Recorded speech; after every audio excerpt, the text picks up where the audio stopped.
Então, Jesus foi com seus discípulos para um lugar chamado Getsemane. Ele disse: sentem-se aqui, enquanto vou ali para orar. Levando consigo Pedro e os 2 filhos de Zebedeu, começou a entristecer-se e angustiar-se. E disse-lhes então: a minha alma está profundamente triste, numa tristeza mortal. Fiquem aqui e vigiem comigo. E indo um pouco adiante, prostrou-se com o rosto em terra e orou: meu Pai, se possível, afasta de mim este cálice. Contudo, não seja feito como eu quero, mas sim como tu queres. Depois voltou aos seus discípulos e lhes encontrou dormindo. E disse: não puderam vigiar comigo nem por uma hora? Perguntou ele a Pedro: vigiem e orem, para que não caiam em tentação, pois o espírito está pronto, mas a carne é fraca. E retirou-se outra vez para orar: meu Pai, se não for possível afastar de mim este cálice, sem que eu beba, faça a sua vontade. Voltou de novo e encontrou dormindo, porque os seus olhos estavam pesados. Então os deixou novamente e orou pela 3ª vez, dizendo as mesmas palavras. Depois voltou aos discípulos e lhes disse: vocês ainda dormem e descansam? Chegou a hora, e eis que o Filho do Homem está entregue na mão dos pecadores. Levante-se e vamos. Aí vem aquele a quem me trai. Podeis se assentar. O texto ora referido, ele é precedido pela última ceia. O texto que antecede a última ceia vai nos falar que Jesus havia chegado a Jerusalém, e chegando em Jerusalém, o texto sagrado vai nos dizer que ele chama um dos seus discípulos, e diz a um dos seus discípulos que entrasse dentro da cidade, pois dentro da cidade ele encontraria um homem com um cântaro d'água na cabeça, porque este homem com cântaro de água na cabeça seria diferente dos demais homens, pois era costume das mulheres carregar o cântaro d'água na cabeça. O trabalho, o ofício do homem na antiga aliança, início da primeira, era trazer o mantimento para dentro de casa. O ofício da mulher era manter o seu lar, tanto cuidar do seu lar, como manter a sua casa em ordem. Então o ofício não era do homem, o ofício era da mulher. Então o texto aqui vai nos dizer que primeiramente Jesus está especificando a casa que ele deveria fazer ou celebrar a última ceia. Bem, ele sabia a casa a qual ele celebraria a sua última ceia. Vez outra, quando eu estou em Israel, eu vou até esta casa, aonde foi celebrada a ceia do Senhor, ou onde foi transformado a Páscoa em ceia. Desculpa parar aqui um minutinho só a sua mensagem, mas eu quero convidar você para ser o seu mentor. Quero poder mentorear a tua vida. Eu quero poder estar trazendo aviso até mesmo das nossas reuniões. Eu quero poder estar te ajudando. Clique agora no link da descrição e você vai estar entrando agora no Telegram. E não se esqueça de se inscrever no canal e poder estar um pouquinho mais próximo da gente. Deus abençoe. Pois até aqui a Páscoa predominava. Foi aqui que Jesus disse, trocando em miúdes, a Páscoa que trazia o cordeiro, ou a carne do cordeiro, que trazia ervas amargas, que trazia bebida amarga, água amargosa, para relembrar a saída do Egito.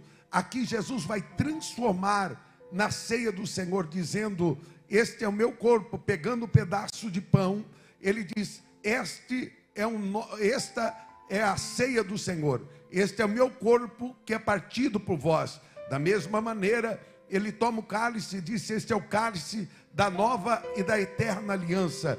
Foi aqui que Jesus transforma a Páscoa em ceia. Diz o texto sagrado que naquele dia, quando Jesus vai transformar a Páscoa em ceia, ele está sentado com seus 12 discípulos em volta à mesa, e sentado à beira da mesa com seus 12 discípulos, ali está Judas, aquele que haveria de trair a Jesus. E sabe que mexe com a minha cabeça? Foi porque Judas, de pouco a pouco, ele foi se vendendo as propostas do conselho sacerdotal da época, ao ponto de vender Jesus por 30 moedas de prata. Jesus bem sabia que Judas haveria de lhe vender por 30 moedas de prata. Mesmo assim, Jesus pega o primeiro pedaço de pão, que seria o pão da honra, e coloca na mão de Judas, dizendo: vai e faze aquilo que tem que fazer. Diz o texto sagrado que Judas, ele pega o pão, ele come do pão, se levanta da mesa e vai embora. Jesus está celebrando a última Páscoa e fazendo dela a primeira ceia. Jesus vai cantar alguns salmos, do Salmo 113 ao Salmo 118. Diz o texto que após ter celebrado a ceia, Jesus vai cantar o Salmo 118, e após ter cantado o Salmo 118, Jesus vai a caminho de um lugar chamado Getsemane. Getsemane quer dizer lugar fechado, ou lugar de experiência com Deus. O texto sagrado vai nos dizer que Jesus, o Nazareno, o Filho do Deus vivo, vai ter 11 discípulos à sua volta, e ele vai subir aos pés do Monte das Oliveiras. Diz o texto sagrado que aos pés do Monte das Oliveiras, ele vai deixar alguns discípulos antes de subir, para poder orar ao Senhor, e vai subir somente com 3 discípulos: Pedro, Tiago e João. Jesus não sobe com todos os discípulos, porque naquele dia seria diferente. Naquele dia não seria um culto normal, naquele dia não seria uma reunião de oração normal, não seria um ciclo de oração qualquer, seria um ciclo de oração diferente. Diz o texto sagrado que quando Jesus sobe e separa os seus discípulos que deveriam de estar com ele, ele diz: a minha alma está aflita até a morte, ficai aqui e orai por mim, porque eu estou angustiado, eu estou aflito, eu estou desesperado. Nem todo mundo estava preparado para ver Jesus mal, nem todo mundo estava preparado para ver Jesus precisando de oração. Por quê? Porque Jesus curou enfermo, porque Jesus levantou paralítico, porque Jesus fizera sinais, prodígios e maravilhas. Mas agora Jesus está chegando a Pedro e Tiago e João e dizendo: Pedro, Tiago e João, orai por mim, porque eu estou precisando das vossas orações e das vossas ajudas. Eu estou precisando de vocês. Diz o texto sagrado que Pedro, Tiago e João, eles vão agora adormecer. Diz então que Jesus vai olhar para eles e vai dizer: orai e vigiai, porque o espírito está pronto, mas a carne é fraca. Jesus está dizendo algo muito simples: existe uma guerra dentro de vocês, e esta guerra não é física, esta guerra é espiritual, e eu preciso que você esteja bem agora para este momento específico. O texto sagrado vai dizer que os discípulos não têm força. Por quê? Porque estavam cansados, e ficar cansado é natural, e ficar mal é natural. Mas deixa eu lhe dizer algo: Deus não quer te ver em crise neste momento, Deus quer te ver bem neste momento. Aleluia, aleluia. Orai, orai e vigiai, orai e vigiai, orai. Tem gente que ora e não vigia, Tem gente que vigia, mas não ora. Existem pessoas que muitas vezes não entendem que o espírito está pronto, mas a carne é fraca. O apóstolo Paulo diz: o bem que eu quero fazer, eu não faço, mas o mal que habita em mim, esse eu tenho feito, e este mal tem me corroído a alma. Diz o texto que o apóstolo Paulo até vai fazer uma oração a Deus, dizendo: Deus, tira de mim o espinho da minha carne. Não é o mal, não é o pecado, era algo que atormentava a Paulo, mas Deus vai olhar para Paulo e vai dizer: Paulo, a minha graça, essa te basta. A minha graça, esta te basta. A minha graça, esta te basta. Diz o texto sagrado que Jesus vai deixar os seus discípulos, e diz o texto sagrado que ele vai para a oração sozinho, e tem momentos que é você e Deus e você. Não vai ter melhor amigo, não vai ter esposa, não vai ter esposo, não vai ter pessoa que possa comprar a tua briga. Por quê? Porque você está no jardim fechado com Deus. Deus resolveu olhar para você e dizer a você: chegou o tempo de você ter experiência comigo, chegou o tempo de você me conhecer diferente, chegou o tempo de você saber quem eu sou na sua vida. Oh meu Deus, que coisa terrível! O texto vai nos dizer que Jesus está amargurado de alma, e ele vai precisar dos seus discípulos novamente. Então ele vai retornar aos seus discípulos, e sabe que ele vai encontrar os seus discípulos fazendo? Vai encontrar os seus discípulos dormindo novamente, porque os seus olhos estavam pesados, e Jesus vai dizer para eles novamente: acordai e vigiai, porque o espírito está pronto, mas a carne ainda é fraca. Orai e vigiai, porque o espírito está pronto, mas há uma guerra dentro de você que eu preciso resolver, que eu preciso curar, que eu preciso restaurar. Aleluia, aleluia, aleluia. Orai e vigiai, porque o espírito está pronto, mas a carne é fraca. Jesus vai para a oração a segunda vez, e quando ele vai para a oração, ele vai fazer uma oração que mexe com o meu coração.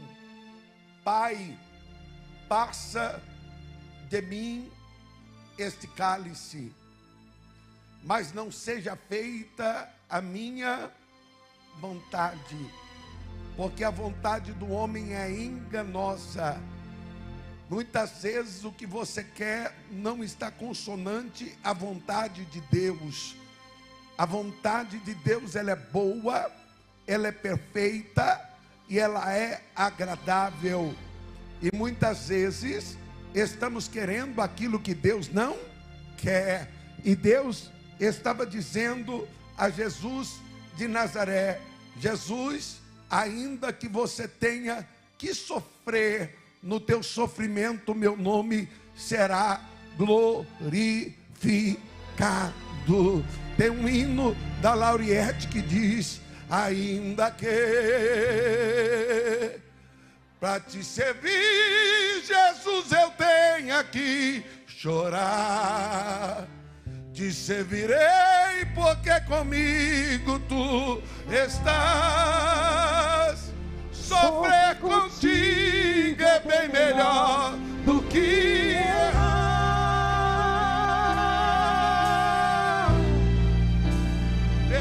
Perdoa-me, porque às vezes não consigo nem falar. logo as lágrimas os olhos vêm molhar, como sinal que tu estás neste lugar.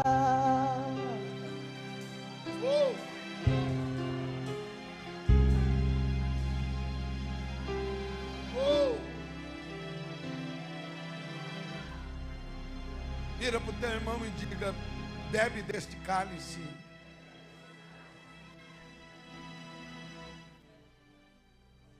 Não passe este cálice. Não coloque a mão aonde Deus não quer que você coloque a sua mão. Se Deus te colocou nesta situação, é nesta situação que Deus será glorificado. Deus sabe por que te colocou na situação que você está. Deus sabe por que te levou ao patamar que você está. Deus só te colocou onde te colocou para poder trazer cura a você lá na frente.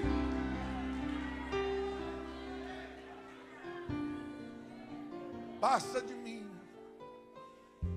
este cálice. Passa de mim. Eu não quero doer, eu não quero sentir dor, eu não quero sofrer, eu não quero ter amigos que não se importam comigo. Mas todavia, Deus, o Senhor sabe o que é melhor para mim. E o que é melhor para mim hoje é passar.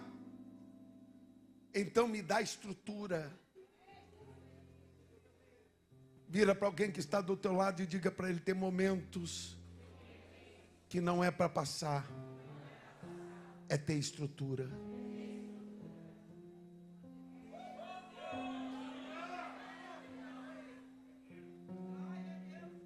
Deus te dará estrutura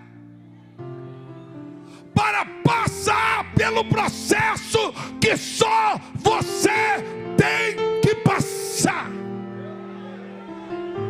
E não adianta. Esse processo não é para o teu filho. Esse processo não é para tua esposa. Esse processo não é para o teu marido. Esse processo é para você.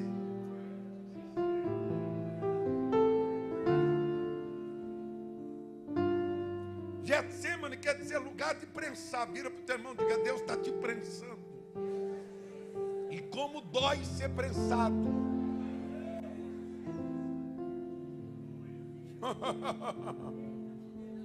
Como dói quando Deus quer extrair algo da gente.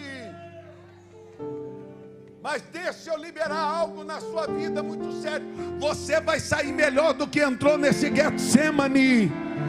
Esse Getsemane não é para a tua morte, é para você ter experiência com Deus.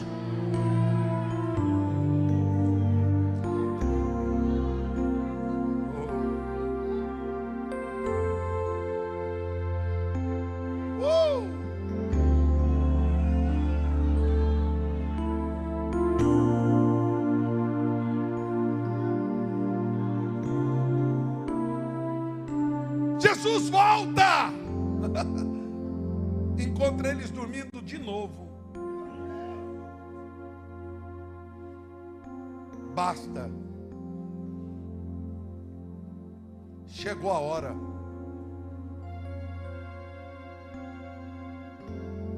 Jesus vai orar mais um pouquinho. Mas naquela hora vai se cumprir a palavra de Deus. Sujeitai-vos a Deus e resisti ao diabo, e ele fugirá de vós. É naquela oração que anjos de Deus. Vira para o teu irmão e diga: Deus não vai dar o que você quer. Deus vai dar para você o que você precisa para passar pelo processo que você tem que passar. E deixa eu dizer algo para você: você tem estrutura para passar, por isso Deus te escolheu. Então aguenta firme, vai até o final e o nome dele será glorificado. É só mais um pouquinho de tempo e você vai provar do socorro e da providência de Deus sobre a tua vida. Quem está entendendo, dá glória para Deus.